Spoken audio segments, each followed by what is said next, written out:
Yes, Nurse Crane? How can I help you? I'm so sorry. I know Dr. Swansea wanted you to rest, but we have somewhat of a crisis. A crisis, you say? Our supply of antiseptics is nearly depleted. I was hoping there was another box up here, but...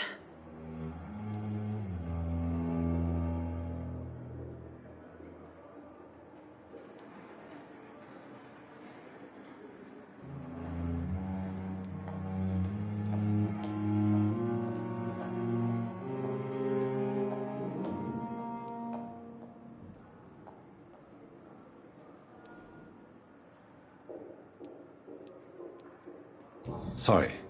There's nothing here. Some of the patients won't last the night without them. Honestly, sir, I'm beside myself. I may have a solution. In France, during the war, drugs shortage was a daily problem, and we had to use our wits to overcome the shortages. However do you mean? If combined correctly, certain household chemical products can be used in a pinch instead. Now, where's the hospital storeroom? The storeroom? Fat chance. This is the Pembroke, and space is luxury we don't have. Everything used to be stored in the old morgue. Perhaps I should look there first. Where is this morgue? It's the large building behind the hospital. You'll need to go in the back door because it's been sealed off for sanitary reasons. Take this key. End of a narrow street. The abandoned morgue behind the hospital. A small door at the end of a narrow street. On my way then. Thank you, nurse.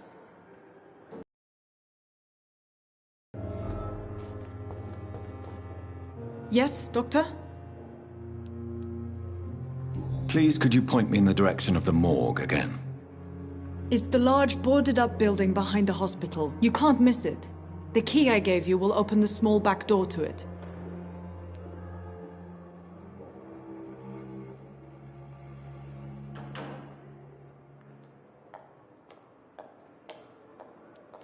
Why then do you always work the nights? Don't you ever sleep? At the Pembroke, we're always hands on deck.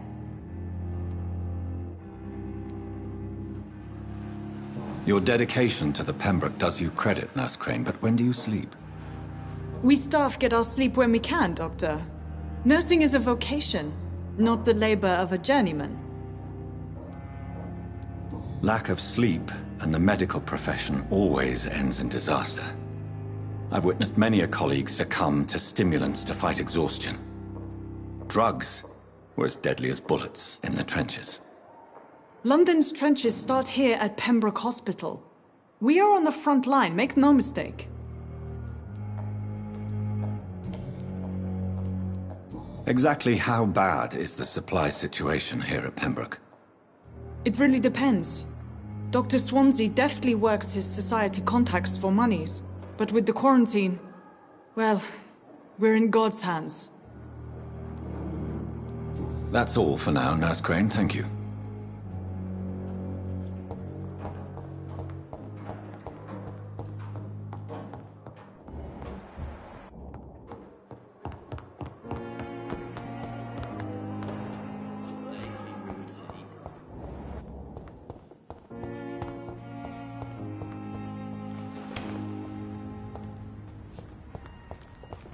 It's locked, all right.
I cannot enter.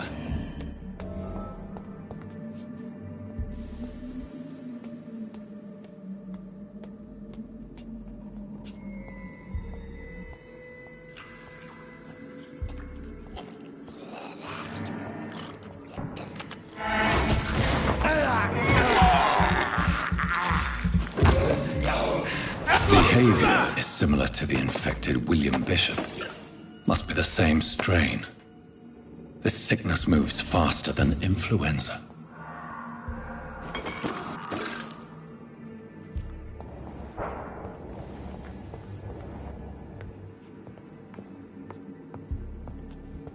Balls of Mars, fortifiers. As popular as they are ineffective.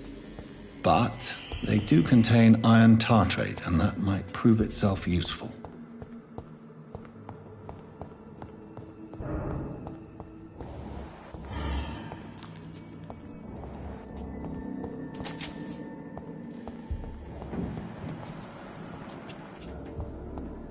It's locked.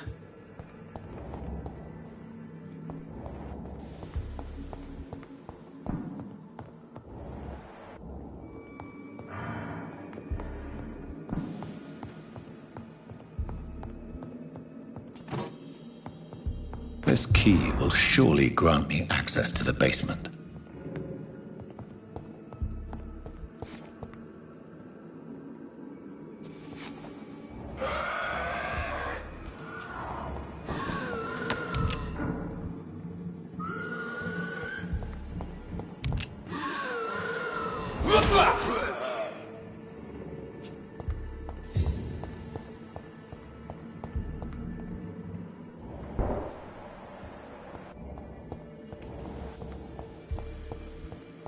It's locked, all right.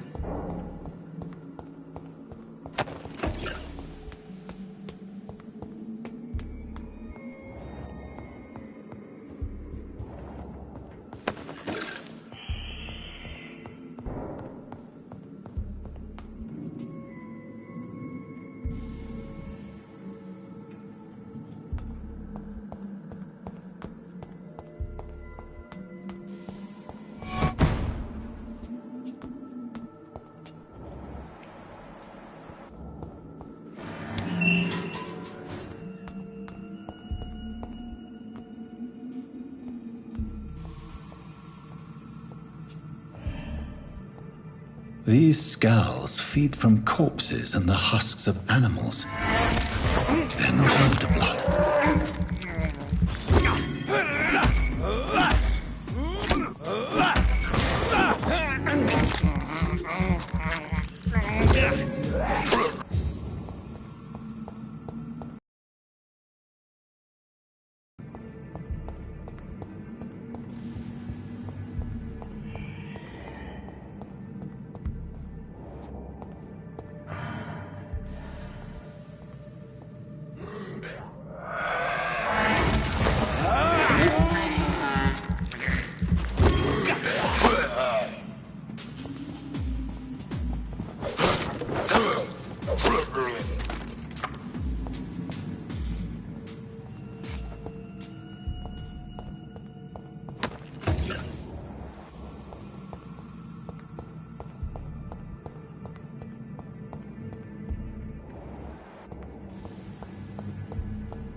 Mr. Connor's injuries don't match the report.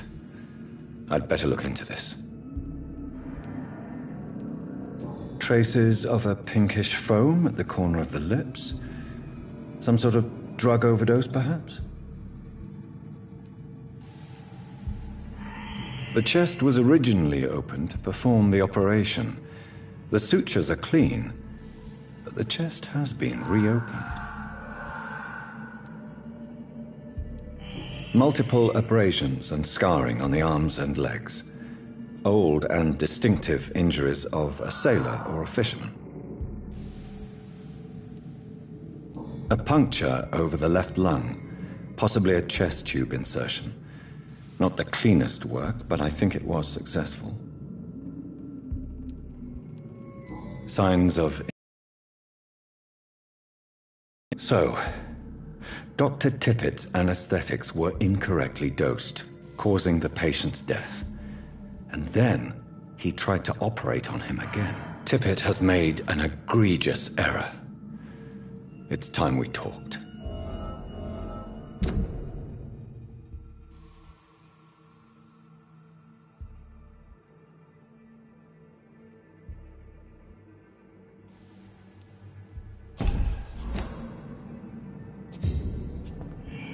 It's locked.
These scowls can be so ferocious.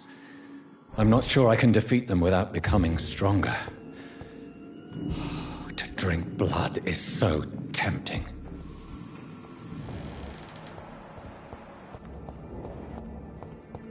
Sodium hypochlorite.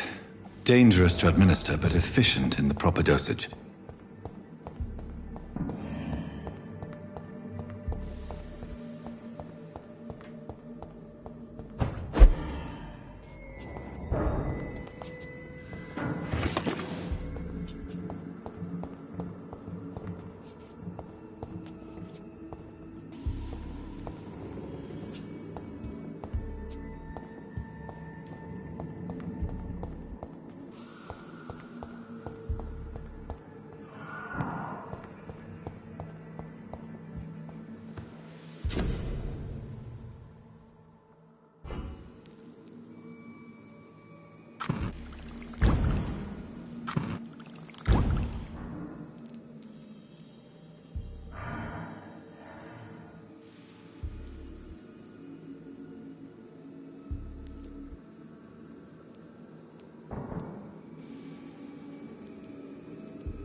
Time has lost its effect on me, but the suffering continues.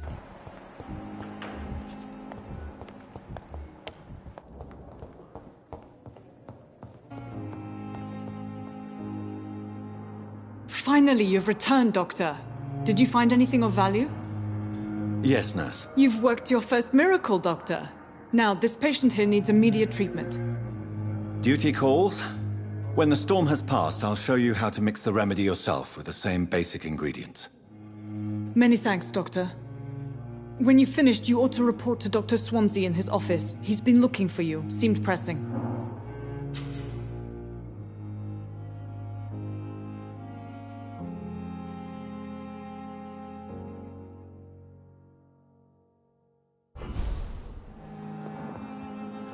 You always knew the words to calm the children, Helen. Good evening, Mr. Goswick. How are you? I'm okay. Do you need any help? I'm afraid I may, sir. You are not a burden, sir.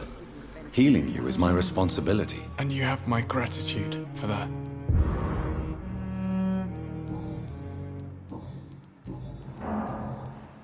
I have to go now, sir. But don't hesitate to contact me if you need any help. I'm all right. Don't waste your time This with me. hospital seems to be falling apart.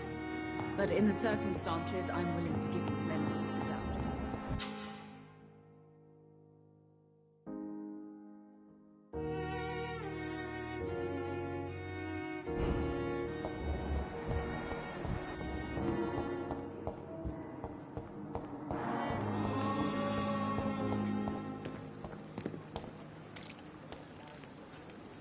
Good evening, Dr. Reed. Such a pleasure to see you again.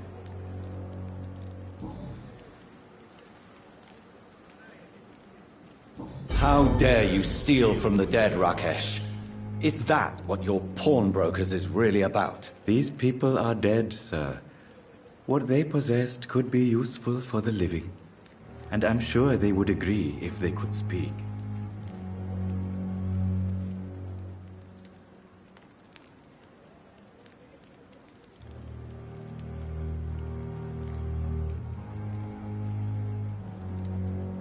You should show respect for the dead. What about their loved ones who may treasure these items you sell? The bodies I watch over are the unwanted and undesired, sir. I would never deprive anyone of their family artifacts.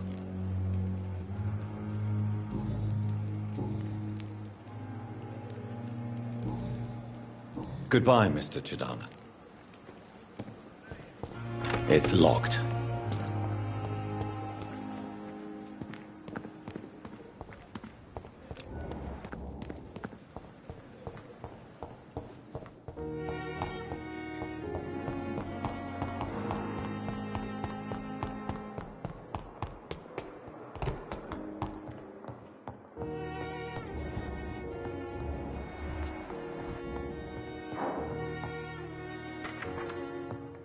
Please, Jonathan, come in.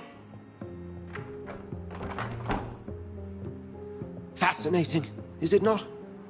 In the last decade, so many mysteries have been brought to light with our microscopes.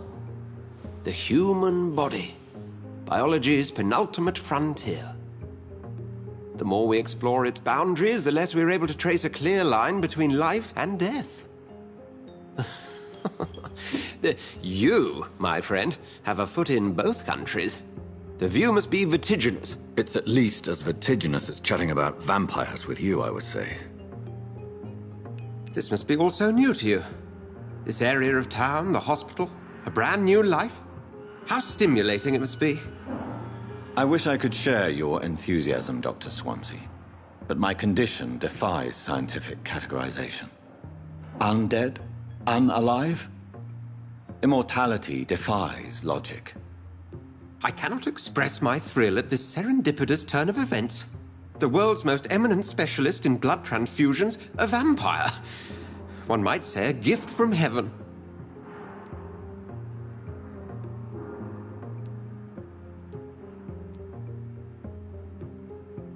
It may seem strange, but your words have brought me some comfort here. For a long time, and now you are so much more than a brilliant physician. And please, call me Edgar.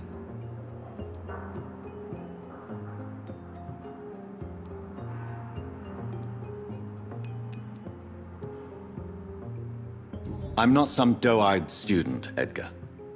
I understand we both have something to gain from this relationship. Very well. I have a task for you, Jonathan. Something that will require all your newfound skills. Please, go on. The Pembroke only survives through the generosity of our benefactors. Unfortunately, our main donor has found herself in a bit of a bind. Now, if you could help her out... A spokesman or politician is what you need. That's not my calling. And until I come to understand what has happened to me, I require discretion. Discretion is in order, Jonathan. Lady Ashbury has recently received rather indelicate correspondence that, if revealed, would jeopardize her position. And you would like me to eradicate this threat? By the stole, of course not. I would just like you to pay her a visit. Her ladyship is certainly near the tents outside, tending the sick. You can't miss her. Look for someone impossibly delicate. Accepted. I'll see what kind of trouble Lady Ashbury is in. Do you need something, Jonathan? I have just a few questions. Then ask away. I'm at your service, Doctor.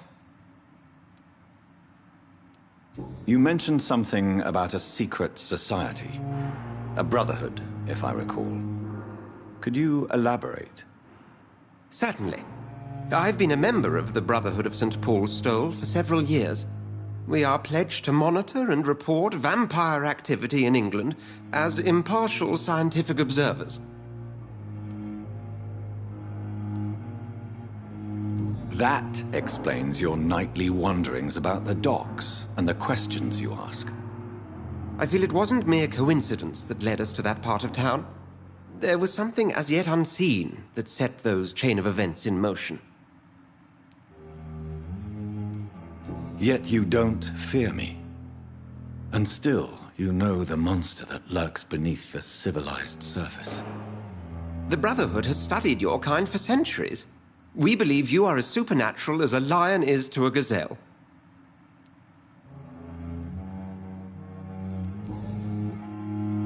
Since I'm the one working for you, what should I know about Pembroke Hospital? Well, for many years, we have been the only medical facility in this part of town that people can rely on. We support the community here, as well as provide health care. Where do we stand today? Oh, to be honest, we cope on a day-to-day basis. The first wave of the Spanish flu last summer took us by surprise. We lack many of the basic necessities needed. What do you expect of me? What we need is hope. You were a soldier. This is a war. This white coat's still a uniform. We fight to help the poor, the sick of the East End, the forgotten. Since you seem quite the expert on vampires, what could you tell me about my condition and how it came about? As men of science, our first step is always to start with what we know. Forget the myths, the hackneyed scrawlings, and the penny dreadfuls. They do not scratch the surface of the truth you now find yourself in. The sun. The morning following my transformation. Its rays burned me. There was pain, smoke, and my skin blackened. You will find there is very little that can kill a vampire, my friend. You have been offered relative immortality. The sun will most certainly hurt you, leaving you weakened and damaged, but it will not destroy you.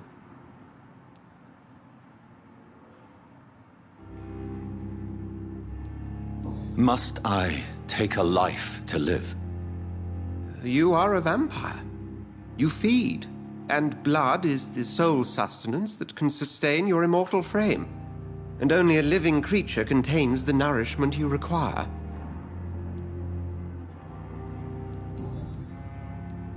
The man we pursued and slew in the canning factory, William Bishop, I believe, was he a vampire?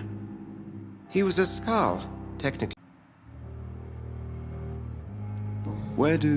How do Skulls come into existence?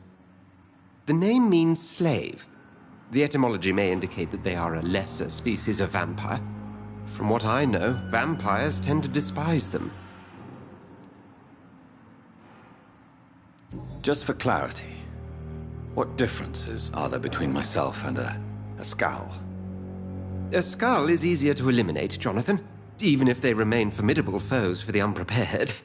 Vampires... Now, vampires exist beyond the mortal realm.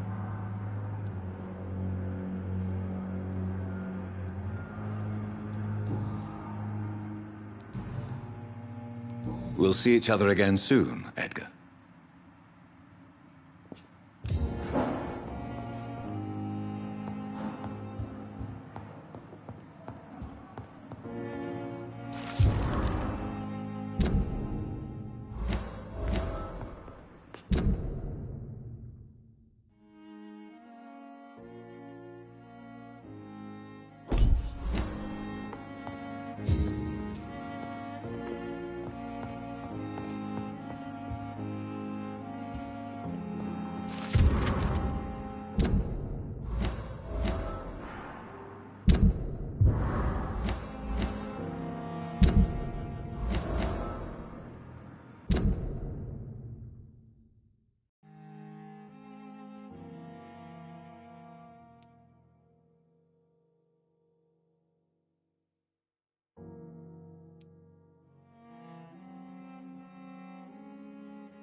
Good evening, Dr. Strickland. And good evening to you, Dr. Reed.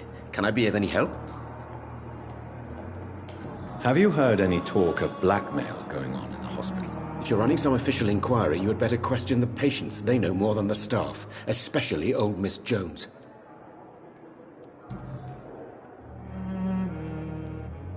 Tell me, Thoreau, what's the real cause of your dislike for Dr. Ackroyd? He refuses to admit that your blood transfusion technique is the only way to save Mr. Fiddick. I'm convinced we must use it. What Dr. Ackroyd really said is that you lack the skill to perform this operation efficiently. Is there anything you have to say about this? It's a false conceit. Dr. Ackroyd secretly envies your reputation. His jealousy blinds him. I'm not the real target here.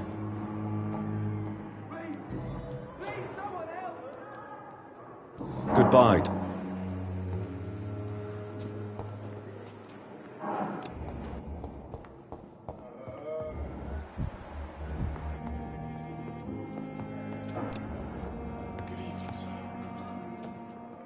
Dr. Reed, may I help? Well, Dr. Swansea certainly has confidence in your abilities. Are you in charge of the nursing staff? Not in an official capacity, but the Pembroke doesn't always work above board, so to speak. What about medical protocols? Dr. Reed, we don't have the money and resources here at the Pembroke like they do in the West End. We do what we can. How is the duty roster organized? Everybody works until they can't. If there's time, they'll eat a meal and shed a silent tear. For how long have you been working here, Nurse Crane? I first volunteered at the Pembroke in 1911, a few months after Dr. Swansea was appointed. And before you arrived here? If you must know, this was my first job.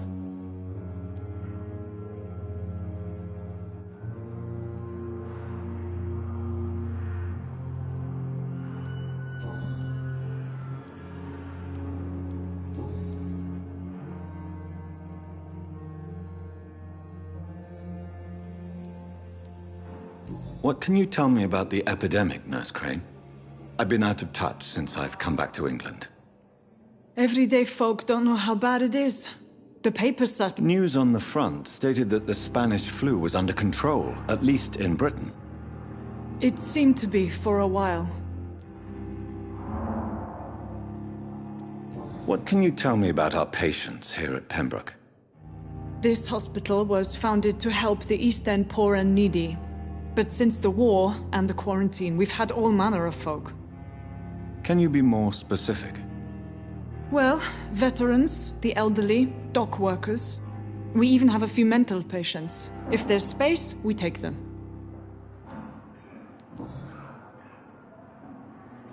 I'll see you later, Nurse Crane.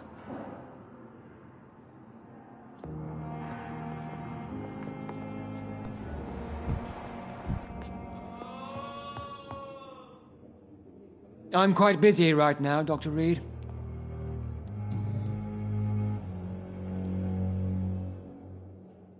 What do you think of Dr. Tippett's opinion of your promotion, Waverley? Tippett is a good practitioner. Maybe just a little too attached to his prestigious position at the Pembroke Hospital. Really? That's exactly his diagnosis of you. A little too eager to get promoted? A little bit too proud? He has the right to think so. But I deserve this promotion, and I don't consider it anything but well-earned.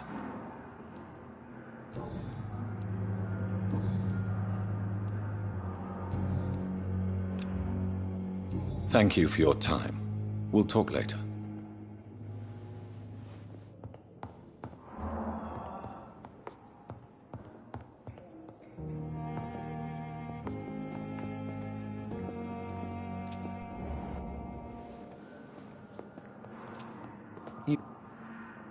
Good evening. Good evening, Doc.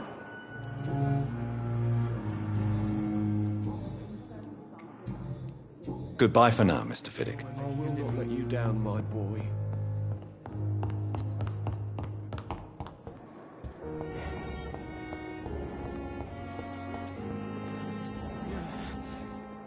Damn.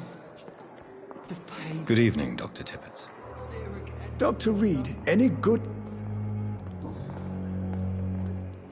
Corcoran, I want you to tell me about Mr. Connor. How did he die? What happened? He was my patient. He died because of my mistake. That's the blunt truth. What was the nature of the mistake? It was a twofold error. My diagnosis was wrong, and the administered dosage was too strong.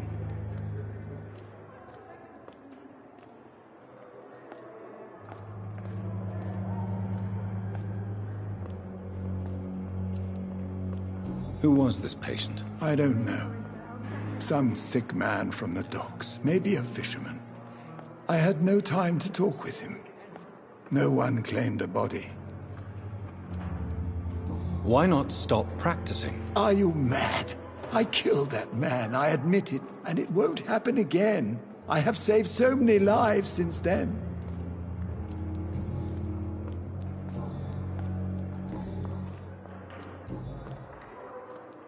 Have you heard of